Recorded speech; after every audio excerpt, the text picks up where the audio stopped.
What is going on, guys? Welcome back to another video. So even though the playoffs are still going on, and don't get me wrong, I'm going to have my full Eastern and Western Conference final preview and prediction videos probably tomorrow once Game 7 of Oilers vs. Canucks go down, but I cannot help myself but to look ahead to this offseason. And I think this is going to be a very active offseason. There is a lot of pretty decent players that are going to be on the trading block. So today I wanted to look at 9 kind of star players. Some are more superstars, some are like low-end stars, but 9 star players that I think have a decently high likelihood of being traded. And not only just listing players, I'm going to tell you why I think they would get traded if it's the right decision to trade them, as well as give you like 3 to 5 teams that I think would be great fits for them if they do decide to, if their respective teams do decide to trade them. So let's get into it. 9 guys, and then I have 4 wild card guys that aren't that likely, but I could maybe see it happen. But we'll talk about those later. I'll run through those later. Let's go through the initial 9 at first. Up first, Mitch Marner. When looking at Mitch Marner, he's the clear guy on the Toronto Maple Leafs that they would trade. Nylander, Matthews, extension's about to kick in. Tavares, no movement clause, 1 year left. They'd have to give up assets to get rid of him. So Mitch Marner with 1 year left at $10.9 million. It makes sense. His style hasn't really translated to the playoffs that much. He does have a dip in his play once he hits the playoffs, but I think a team will be willing to give up a decent amount in order to get him, considering he has been a regular season superstar. I know come playoff time, but some teams just want to make the goddamn playoffs. So I understand why Toronto would want to trade him, and I think a bunch of teams are going to be interested. When looking at Mitch Marner in his market, I think that you're probably sending him to like a tweener team. No team is going to have $10.9 million just to willingly send. Outside of like the Vegas Golden Knights, they could maybe make a Pietrangelo switch happen. I could maybe see that, but Vegas has a ton of salary cap problems this summer. But when looking at teams that I would list as maybe potential Marner landing spots, I think the Philadelphia Flyers, if they think Michkov can be an immediate impact guy and they can become a playoff team, could there be a Marner for Konechny swap? I don't think that. I think that would just be like Marner for Konechny in like a second, considering Konechny next year only makes like $5.5 million, but then he needs an extension. If Philadelphia thinks, oh, we can lock up Marner, sign and trade, get it done, get the better player long term, that would be better for our team. Get that superstar. Him and Michkov, a duo, would be great, even though they kind of are both right wingers. But when looking at that, maybe something like that could go down. I think the Columbus Blue Jackets, considering they are maybe on the rise, if they're thinking about maybe going defenseman with that 4th overall pick, you get Marner, you partner him with Fantilli, 2 Toronto area kids, and just help Fantilli's development as your franchise center.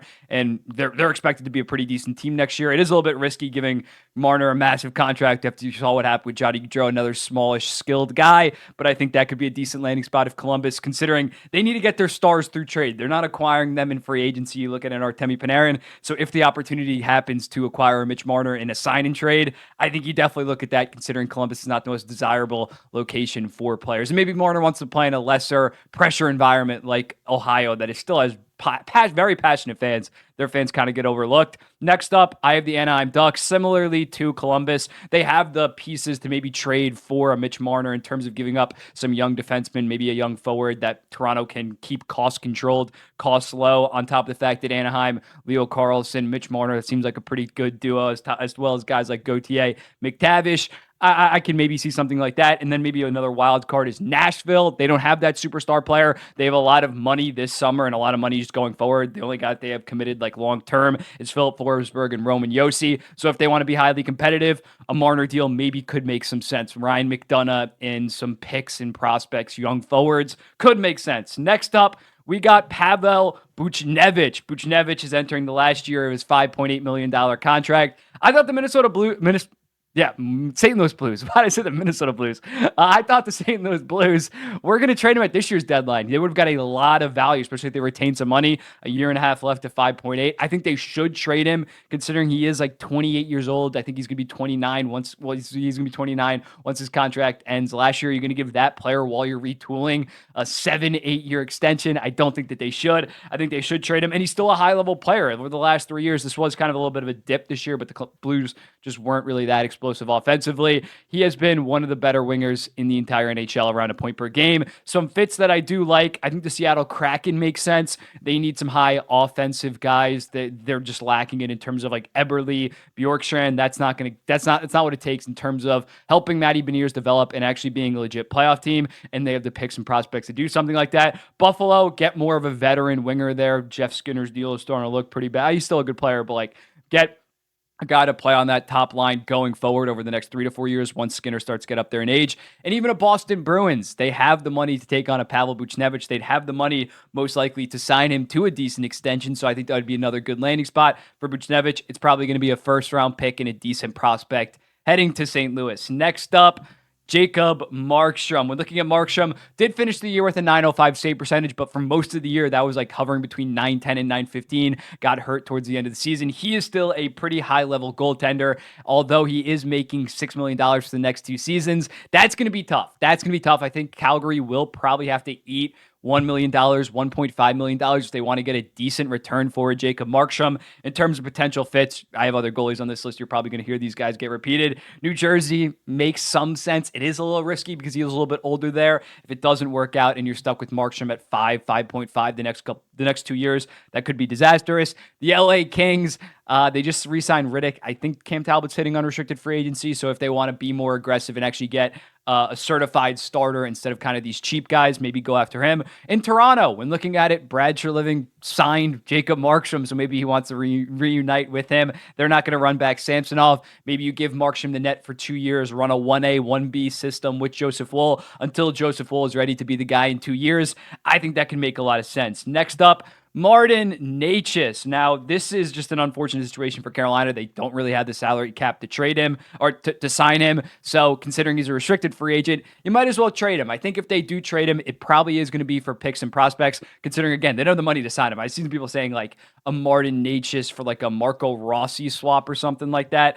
Marco Rossi needs an extension. Like they're going to go with a young picker or prospect. They can't take on a legit player like Ehlers. I saw like an Ehlers for Necas swap. What are we doing? They can't do that. So I think it'll probably be like a first and an NHL prospect that maybe is near NHL ready. They want to get young guys that they could come in on their ELCs and contribute considering their salary cap situation. And he still is a high-level player. 53 points this year, 71 points last year. I think some fits for him. Buffalo makes some sense. Similarly, in their top 6, an immediate impact guy. I like their young forwards, but Necas is an NHL-proven quantity.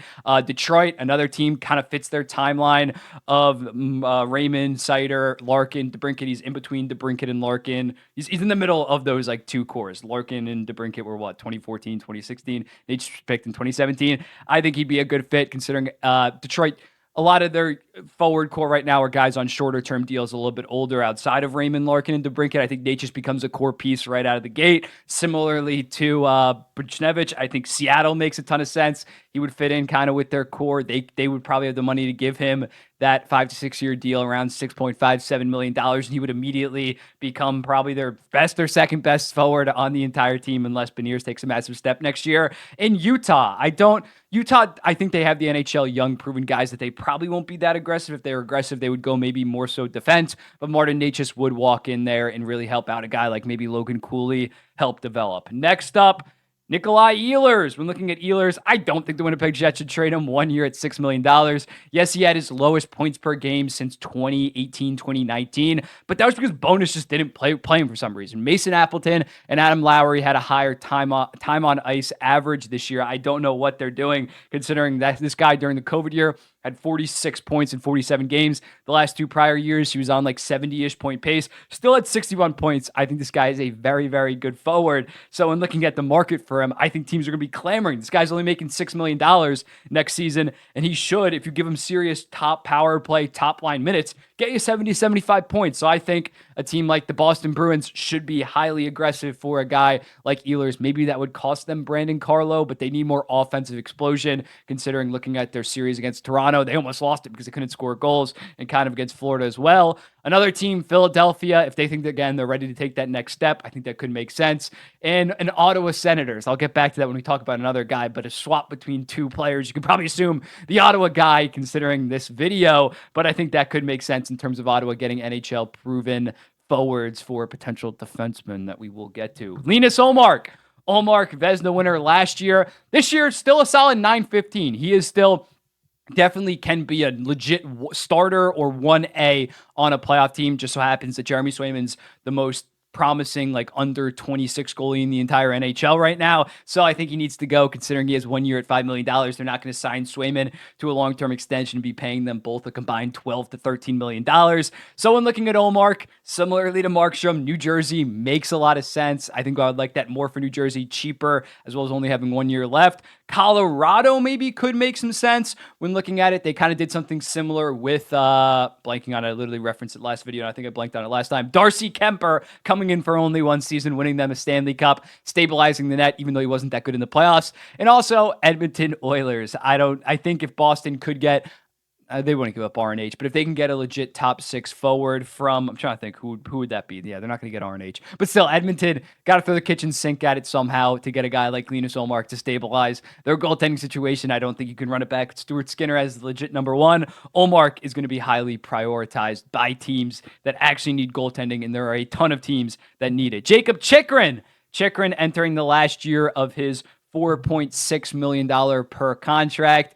Ottawa, yeah, I don't think they're going to lock him up long-term, considering Sanderson, $8.1 million over the next 8 years. Shabbat's still on his deal, paying him $8 million per season. So I think Chychrun probably is the odd man out. And I think a lot of teams are going to be interesting. $4.6 million for a guy that is a legit top pairing defenseman. One team that I think will be interesting would be the Winnipeg Jets, considering they're trying to look at trading Ehlers to get kind of that number two for Josh Morrissey. Their defense was horrible this season. I know Chychrun's more of an offensive guy, but still, he could be that legit number two in Winnipeg. Minnesota, maybe, when looking at it, I think that, yeah, next year's their last year of being in like salary cap hell. So they could trade for a Chychrun, considering he's only making 4.6, and then give him an extension. And when looking at it, if they don't have a defenseman fall to them at 13th overall, maybe they go for a Chychrun to be the number two behind Brock Faber once Spurgeon and Brodin. Those guys are still on very good deals, but once those guys start to age up, maybe you go after a Jakob Chychrun. Looking at that, LA initially wanted Jakob Chychrun back in the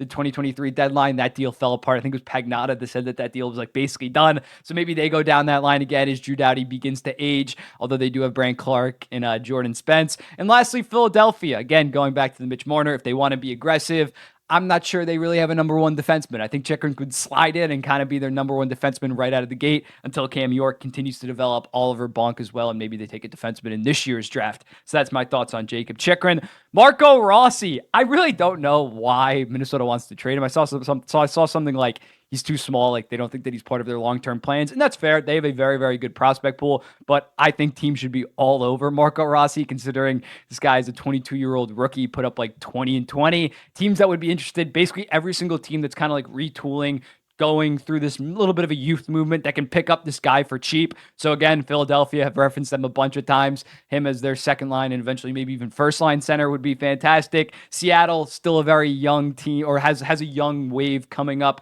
within their system. Marco Rossi would be great to that. Chicago maybe thinks Marco Rossi can be our second line center of the future behind Connor Bedard, considering we didn't get first overall with Celebrini. Nashville, retooling guys like Evangelista that are young, bringing another young guy to their core. The Flames, they're retooling right now. Why not use one of the picks that they got for their 4 guys that they traded during deadline season to get a guy like Marco Rossi that can be there for the next decade? And the Washington Capitals, same thing. Protas, McMichael, Sandin, they're bringing in a bunch of young players to play kind of big minutes. Marco Rossi fits right in with that core. Then lastly, of the 9, Juuse Saros, probably the biggest one. Although he did have a down year this season, he was very, very good in the playoffs. This guy, the prior 3 seasons, was a top 5 goalie every single year. And yeah, I understand why Nashville maybe would trade him if they're going to continue down this retool. Are you gonna sign Saros to a big time extension when you have Askarov, who has been very good in the AHL? I think you might want to move off Saros, bring in a guy on like a 2-year deal, a veteran goaltender that can kind of just stabilize it and keep you somewhat competitive until Askarov is ready to be the guy. Because if they give Saros this 7-8 year deal, and then Askarov in 2 years is winning goddamn AHL goalie of the year, wants NHL minutes, and you're like, no, we're paying this guy, that could be a dilemma. So in looking at Saros, basically every single team that I mentioned before: New Jersey, LA, Edmonton, Toronto, Colorado. These teams, for 1 year of Juuse Saros, even if he doesn't sign long-term, 1 year at $5 million, these teams should be tossing assets at the Nashville Predators to potentially land Juuse Saros. If they make him available, he is going to be the number 1 trade chip, and rightfully so. Only 28 years old. Again, very, very cheap next season, and had carried the Predators basically the prior 3 seasons. This year, not so much. It was more so that top line in Roman Josi, but he's still a fantastic goaltender. contenders. So those are the 9. And now I wanted to go through 4 kind of wild cards. I don't think that these guys are going to get traded. I don't even know if they're going to be on the open market to be traded. But Trevor Zegras, I think Anaheim should hold on to them. They can trade him. I wouldn't trade him when his value is the lowest it's been of his entire career. And even last year, once he got back from injury, he still put up 15 points in 31 games. He's not making a ton of money. He's only making $5.75 million. Keep him until at least this year's trade deadline. Maybe move off him then, but I think he's going to bounce back. So I wouldn't trade him quite yet, but wouldn't shock me if the Anaheim Ducks ended up trading Zegras. Filip Hronek, if the Canucks lose tonight, maybe they look to move off him instead of giving him this. He's a restricted free agent, so they can move off him. Instead of giving him this massive contract, not the best playoffs from him, has kind of exposed maybe some of his weaknesses. And even to start the season, he had 32 points in 42 games. In the back half, it was 10 in 36 or something like that. He kind of fell off. Offensive production slowed down, so maybe they're ready to move off him. This one is now we start to get into real spicy. Aaron Ekblad, I could see it. I could see it when looking at it. I think with the emergence of Gustav Forsling, the fact Brandon Montour has been their number 1 in these playoffs and has thrived yet again after having a bit of a down regular season. Maybe Bill Zito thinks Aaron Ekblad's making $7.5 million to be arguably our number 3 defenseman at this point. I think someone would take an Aaron Ekblad to be their top pairing, to be maybe even their number 1. So if Zito can get assets for that or get a good player, would you rather have 7.5 going to Ekblad to be the number 3, or $4 million to a defenseman to be your number 3, as well as 3.5 for another forward to round out your third line heading into next season? Although they do have a good bottom 6, don't get me wrong. But I think that's definitely maybe something on the table if Florida does end up losing in the third round here to the New York Rangers. I don't think Aaron Ekblad is that safe. And then lastly, I'll get into this more tonight if the Oilers lose. But Leon Draisaitl could get traded if the Edmonton Oilers lose, not because he has been fantastic in these playoffs, but when you look at it overall for the Edmonton... I'm going to dive into it more, but when you look at the Edmonton Oilers, considering McDavid and Draisaitl have been together for so long, and especially the last 3 to 4 years, Draisaitl has been on one of the best deals in the entire NHL at $8.5 million, and you have not been able to win. It's not like the Jack Campbell and Nurse contracts are going away anytime soon. Might be in their best interest to trade Draisaitl, spread that money out more instead of giving him $13.5 million, especially because McDavid, rightfully so, is going to get 14.5. But I'll talk about that more. I'll dive into that more if they end up losing tonight. But let me know in the comments, what do you think? Again, Marner, Buchnevich, Necas, Markstrom, Ehlers, Ullmark, Chychrun, Rossi, Saros, and then wild cards, Zegras, Hronek, Ekblad, Draisaitl. So those are the 9 guys that I think are likely to be traded, then 4 wild cards. Let me know in the comments, what do you think about this? What do you think the likelihood of every single guy being traded? I think the most likely is Necas and Ullmark seem like basically locks at this point, given their team's goaltending and salary cap situations. Chychrun, very, very, very likely. Rossi, I'd say, is pretty likely. Besides that, I could see all those guys probably staying. Marner's pretty likely at this point. But let me know in the comments, what do you think? I'll be seeing you in the next one.